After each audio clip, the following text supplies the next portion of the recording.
নমস্কাৰ বন্ধুসকল স্বাগতম জনাইছো আপোনালোকক ড্ৰিম ট্ৰেডাৰ্ছ কনসালটেন্সিৰ আন এটা ইউটিউব ভিডিঅ'লৈ আজি আমি মাৰ্কেট এনালাইচিছ কৰিম নিফটি 50 আৰু নিফটি বেংকত মঙলবাৰৰ কাৰণে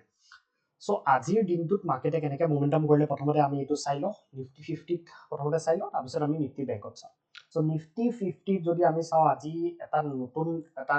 ক'ব লাগিব কি এটা মাইলষ্টন মাৰ্কেটে ইয়াতে এচিভ কৰিলে যোনটো হৈছে 25000 সো 25000 টো প্ৰথমবাৰৰ কাৰণে মাৰ্কেটে আজি টাচ কৰিলে বাট তাতে সাস্টেইন কৰিব নোৱাৰিলে কিন্তু মাৰ্কেটে নিফটি 50 ইয়াতে 25000 টো টাচ কৰিয়ে ইয়াৰ পৰা একচুয়ালি এটা ডাঙৰ মুভ তলৰ সাইডে এটা মানে এইটো এটা প্ৰফিট বুকিং আছিল বেসিক্যালি এটা প্ৰফিট বুকিং আমাক দেখালে ঠিক আছে সো এতিয়া ইয়াতে চাওক যে লাষ্ট উইক যদি আমি চাওঁ বা মাৰ্কেটটো কোনখিনি পইণ্টত এতিয়া আছে এইটো যদি আমি চাওঁ মাৰ্কেটটোত কি হৈছে অলমোষ্ট সদায় ইয়াতে হৈ আছিলে কি এটা টাইমত কি সদায় অল টাইম হাই মাৰি আছিলে কিন্তু মাৰ্কেটটোত কি হৈছে সদায় অল টাইম হাই গৈ পেলাও মাৰ্কেটটো সাস্টেইন নকৰে তলৰ সাইডে আহি যায় বা এনেকুৱা কৰে কি ডজি টাইপৰ কেন্ডেল বনাইছিলে এতিয়া যোনখিনি মাৰ্কেটটো ওপৰত গৈছে এইটো এটা ৰিট্ৰেসমেন্ট আছিলে এই জেগাটো যোনটো ওয়ান ডে টাইম ফ্ৰেমত যদি আপোনালোকে চাই এইটো এটা ৰিট্ৰেসমেন্ট অলৰেডি হৈ গ'ল ৰিট্ৰেসমেন্টৰ পিছত মাৰ্কেটটো বহুত শাৰ্প এটা আপসাইড আমাক দেখাইছে হয়নে সো ইয়াতে আমি এতিয়া ইয়াতে কি ফলো কৰিব লাগিব ইয়াতে আমি বাই অন ডিপে ফলো কৰাটো আমাৰ কাৰণে বেছি প্ৰবেবিলিষ্টিক হ'ব ঠিক আছে যেনেকৈ আজি এইটো মুভ আহিলে এই মুভটো কি মুভ হয় ইয়াতে এইটো হৈছে প্ৰফিট বুকিং ঠিক আছে এইটো এনেকুৱা নহয় কি কিবা নিউজ বা কি হ'বৰ কাৰণে আহিছে এইটো প্ৰফিট বুকিঙৰ কাৰণে ইয়াতে মাৰ্কেটটো তললৈ আহিছে আৰু তাৰপিছত চাওক যদি এইটো কিবা ডাঙৰ নিউজ হ'লহেঁতেন তেতিয়াহ'লে আৰু ফাৰ্ডাৰ ডাউন চাইড আমি দেখা পালো কিন্তু ইয়াতে যিহেতু এইটো প্ৰফিট বুকিং আছিলে জাষ্ট আজিৰ যোনটো মানে কালিৰ যোনটো ক্লোজিং আছিলে সেই ক্লোজিংটোৰ ওচৰতে আজি মাৰ্কেটে ইয়াতে ক্লোজিং প্ৰাইচৰ ওচৰতে এতিয়া আজিও ক্লোজ কৰিছে সো এতিয়া কাইলৈ কাৰণে আমি কেনেকৈ প্লেন কৰিম ইয়াতে চাওক যে ইয়াতে এটা ৰেঞ্জ মাৰ্কেটে বনাই দিছে প্ৰথম কথাটো হ'ল কি আমাৰ হাইটো হৈছে এইটো অল টাইম হাই যোনটো বনালে 25000 তলৰ যদি আমি আজি চাওঁ ডে হাই আৰু ডে ল'ৰ হিচাপত যদি মই চাওঁ এই ল'টো কাইলৈ কাৰণে আকৌ ইম্পৰ্টেণ্ট হৈ যাব ঠিক আছে এতিয়া মই যেনেকৈ আপোনালোকক ক'লো প্ৰিভিয়াছ কোনকেইটা ৰেজিষ্টেন্স বা ছাপৰ্ট আছিলে সেইটো আমি চাব লাগিব প্ৰথম কথা হ'ল কি এইটো এটা লেভেল আছিলে এইটো লেভেল আছিলে আমাৰ প্ৰিভিয়াছ এটা হাই মানে অল টাইম হাই এই প্ৰিভিয়াছ অল টাইম হাইটোত মাৰ্কেটে ৰাতিপুৱা এবাৰ ছাপৰ্ট লৈছে ছাপৰ্ট লৈ পেলাই ওপৰত গৈছে তাৰপিছত এইটো এবাৰ ব্ৰেক কৰি পেলাই তলৰ চাইড আহিছে হয়নে এতিয়া তাৰ বাহিৰে যদি আমি চাওঁ কি লেভেলছ আমি ফ'ল' কৰিব পাৰিম ইয়াতে চাওক যে এইটো এটা ইম্পৰ্টেণ্ট লেভেল আছিলে যোনটো এটা প্ৰিভিয়াছ অল টাইম হাই আছিলে তাৰপিছত এইটো মাৰ্কেটে ব্ৰেক কৰিছিলে চ' এইটো এটা ইম্পৰ্টেণ্ট লেভেল তাৰ লগত আৰু কোনটো এটা লেভেল আছে আপোনালোকে চাওক মই 5 মিনিটছত দেখাই আছো এইটো লেভেল ইম্পৰ্টেণ্ট চাওক এই লেভেলটোতে মাৰ্কেটে অলমোষ্ট এইখিনি জেগাতে ৰখিছে ঠিক আছে একজেক্ট নহ'লেও এইখিনি জেগাতে মাৰ্কেটে ৰখিছে চ' এতিয়া কাইলৈৰ দিনটোত যদি এই লেভেলটো যদি মাৰ্কেটে অলপমান ব্ৰেকডাউন কৰে বা এইটো লেভেলত যদি মাৰ্কেটে আহি পেলাই ছাপৰ্ট লোৱা দেখায়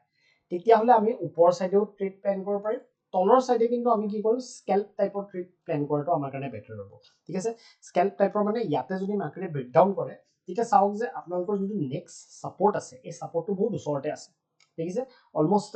100 পইণ্ট বা 110 পইণ্টছ বা 120 পইণ্টছ মানে আছে বা 90 পইণ্টছ মান আছে সেইটো হিচাপত আমি এইটো স্কেল্প ট্ৰেড হিচাপে কনচিডাৰ কৰিব লাগিব ঠিক আছে চ' বিকজ ইয়াতে যেতিয়া মাৰ্কেটটো আকৌ আহিব ইয়াতে আকৌ ছাপৰ্ট আমাক দেখাব পাৰে ঠিক আছে তো সেইটো হিচাপত আমি তেনেকৈ প্লেন কৰিব লাগিব যদি আমাক গেপ ডাউন দিয়ে মাৰ্কেটে গেপ ডাউন দিয়াৰ পিছত আপোনালোকে এইটো ট্ৰেড এৰি দিব ইয়ালৈকে আহিব দিব মাৰ্কেটত এইখিনি পইণ্টৰ পৰা মাৰ্কেটে যদি আমাক ৰিভাৰ্চেল দেখায় তেতিয়া আমি ওপৰ চাইডে প্লেন কৰিব পাৰিম ঠিক আছে এতিয়া যদি মাৰ্কেটত ভাবক কি এতিয়াও মাৰ্কেটটো অল টাইম হাইৰ ওচৰত আছে জাষ্ট এইটো এটা প্ৰফিট বুকিং আছিলে চ' হ'ব পাৰে কি মাৰ্কেটে যদি গেপ আপ খুলি যায় যদি গেপ আপ খুলি গ'ল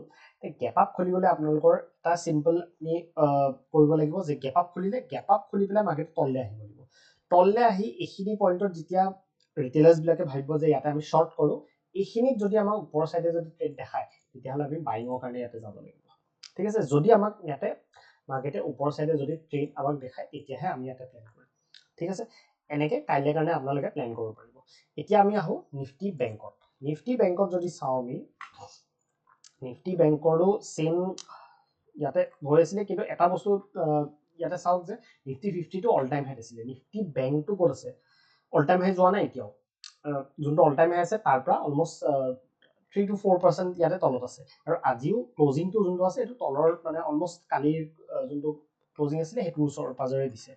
চ' ইয়াতেও এইটো প্ৰফিট বুকিং আছিলে এইটো ডাঙৰ ইয়াতে বেছি ডাঙৰ প্ৰফিট বুকিং আছিলে বিকজ বেংকেক্স যোনটো ইণ্ডেক্স তাৰ এক্সপাইৰি আছিলে তো বেংক নিফটিটো সেইটোৰ ইনফ্লুৱেঞ্চ থাকে তো ইয়াৰ পৰা বেছি শাৰ্প মুভ একচুৱেলি তলৰ চাইডে বেংক নিফটিতে দিছে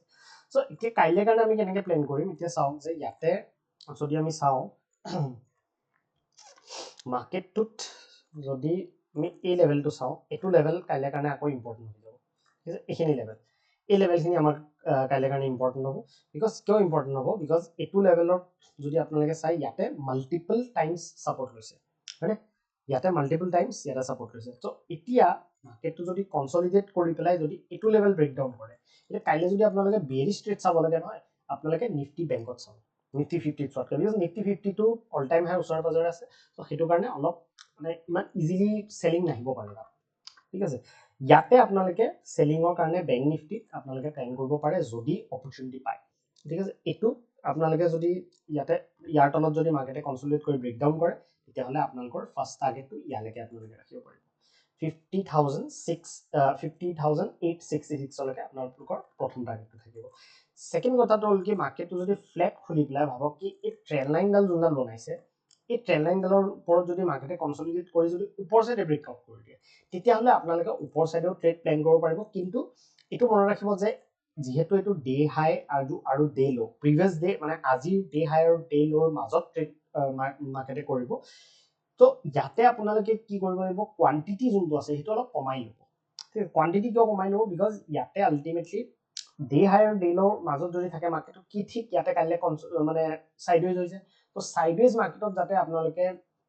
এটা নফসে হেতুৰ কাৰণে মই কৈ আছো আপোনালোকে যদি ইয়াতে ট্ৰেড লৈ আছে আপোনালোকে যেনেকৈ ইয়াতে কনসলিডেট কৰি ব্ৰেকআউট কৰিলে ঠিক আছে ইয়াতে ব্ৰেকআউট কৰি পেলাই যেনিবা ইয়াতে মাৰ্কেটে আকৌ ৰিভাৰ্স কৰি পেলাই তললৈ আহিছে ঠিক আছে তো আপোনালোকৰ এনে ইয়াতে এটা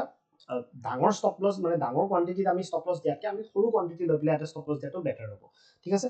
আৰু যদি ভালকে মুভ কৰিছে তেতিয়া একো কথা নাই ইয়াতে আমি এটা মুভ পাই গলো কিন্তু যেতিয়াহে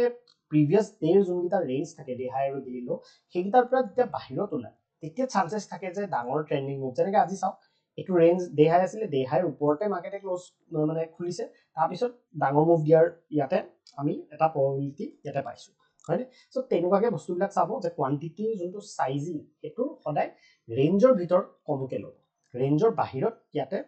কোৱান্টিটিটো আমি বেছি ডাঙৰকে লোৱাটো বেছি আমাৰ কাৰণে বেটাৰ হ'ব যেনেকৈ ইয়াৰ তলত ল'লে আপোনালোকে নৰ্মেল কোৱান্টিটি ট্ৰেড কৰিব পাৰিব বেংক নিফটিত ইয়াৰ তললৈকে আপোনালোকে টাৰ্গেট ৰাখিলে যদি গেপ ডাউন খুলি যায় তেতিয়াহ'লে গেপ ডাউন খুলিলে আপোনালোকে অকণমান ৰখিব লাগিব গেপ ডাউন খুলিলে চাব যে এইখিনি পইণ্টত কেনেকৈ ট্ৰেড কৰি আছে যদি মাৰ্কেটটো বোলে তললৈ আহিলে গেপ ডাউন খুলি পেলাই আৰু তললৈ আহিলে ৰিট্ৰেচ কৰি পেলাই বোলে এনেকুৱা টাইপৰ প্ৰাইজ একশ্যন হৈছে তেতিয়াহ'লে আমি তলৰ চাইডে প্লেন কৰিম ঠিক আছে আৰু যদি ওপৰ চাইডে প্লেন কৰে ট্ৰেণ্ড লাইনডাল চাব গেপ আপ যদি খোলে তেতিয়াহ'লে আমি এইটো গম পাম যে এই যোনটো ডাউনফল আছিলে এইটো জাষ্ট এটা প্ৰফিট বুকিং যোনটো মই আজি আপোনালোকক কৈছোঁ গেপ আপ খুলি পেলাই এইটো বস্তু কৰিব দিব মাৰ্কেটক যে এই লেভেলটো যোনটো দেখিছে ছাপৰ্ট আছিলে এইটো ৰেজিষ্টেন্স হিচাপে কাম কৰিছে চ' মাৰ্কেটে যদি গেপ আপ খুলি পেলাই কনচলিডেট কৰি যদি এইটো লেভেল ব্ৰেকআউট কৰি যেতিয়া আকৌ ছাপৰ্ট ল'বলৈ আহিব ন তেতিয়া আপোনালোকে ওপৰ চাইডে প্লেন কৰিব পাৰিব ঠিক আছে চ' এইটোৱে কাইলৈ কাৰণে এনালাইচিছ নিফটি 50 আৰু নিফটি বেংকত আৰু যদি কিবা আপোনালোকৰ ডাউটছ থাকে আমাক নিশ্চয় জনাব ধন্যবাদ